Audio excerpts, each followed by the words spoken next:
जगदीश साव फिर पुलिस के हाथ से फिसल गया। वह पुलिस के आने के पहले ही अपनी शराब की अवैध फैक्ट्री से निकल भागा। उसे पहले ही भनक लग गई या लगा दी गई कि पुलिस अचानक उसकी फैक्ट्री पर हाथ धमकने वाली है। पुलिस की टीम पूरी तैयारी से पहुंची, पर तब तक पुलिस को गच्छा देकर वो फरार हो चुका था। मगर भले ही फैक्ट्री का संचालक पुलिस के हाथों से फिसल गया, पुलिस को बड़ी सफलता हाथ लग ही गई।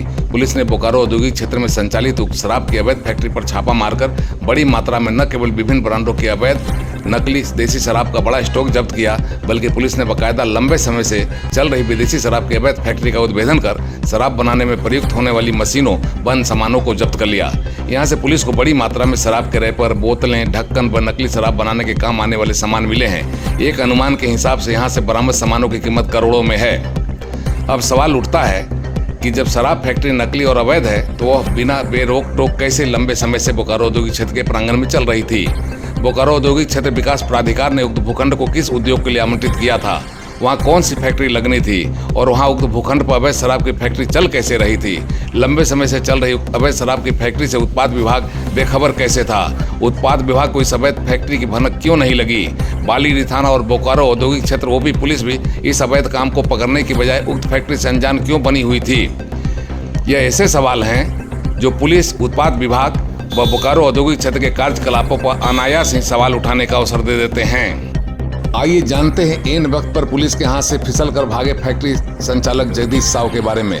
यह एक ऐसा नाम है जो शराब के वैध और अवैध कारोबार से जुड़ा हुआ है और करोड़ों अरबों में खेलता है। शराब माफिया के तौर पर चर्चित जगदीश साव सिंडिकेट का भी बड़ा हिस्सा हुआ करता था। ड्राई बिहार से झारखंड का शराब कनेक्शन बनाए रखने वाला जगदीश साव उक्त फैक्ट्री को लंबे समय से चला रहा था। इसकी जानकारी उत्पाद विभाग के कई अधिकारियों को भी थी, मगर ताजुब तो तब होता है जब जगदीश साव के इस अवैध कारोबार पर किसी ने हाथ डालने का साहस नहीं किया।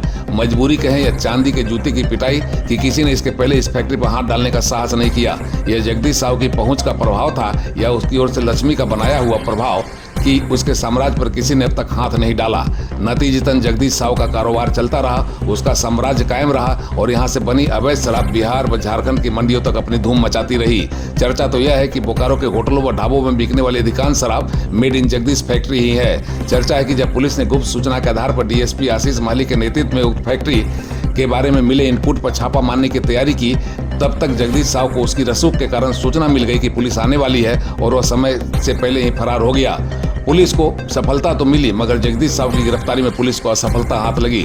इस बीच एक बड़ा और चौंकाने वाला तथ्य सामने आया है कि जिस भूखंड पर शराब की अवैध फैक्ट्री पकड़ी गई है उसे पानी की फैक्ट्री के लिए आवंटित किया गया था। सबसे बड़ा सवाल यह कि जब पानी के लिए उक्त फैक्ट्री को आवंटित किया गया था तो वहाँ शराब कैसे बन रही थी। बोकारो औद्योगिक क्षेत्र ने भूखंड के आवंटन के बाद यह कभी चेक करने की जरूरत क्यों नहीं समझी कि उसने जिस मकसद से जमीन का आवंटन किया उसका उपयोग उसी के लिए किया जा रहा है या किसी अन्य काम में। अब पुलिस औद्योगिक क्षेत्र से यह जानकारी लेने में जुटी है कि भूखंड किसके नाम से आवंटित किया गया था और उस पर अपनी अवैध फैक्ट्री के साथ जगदीश साव की एंट्री कैसे हो गई।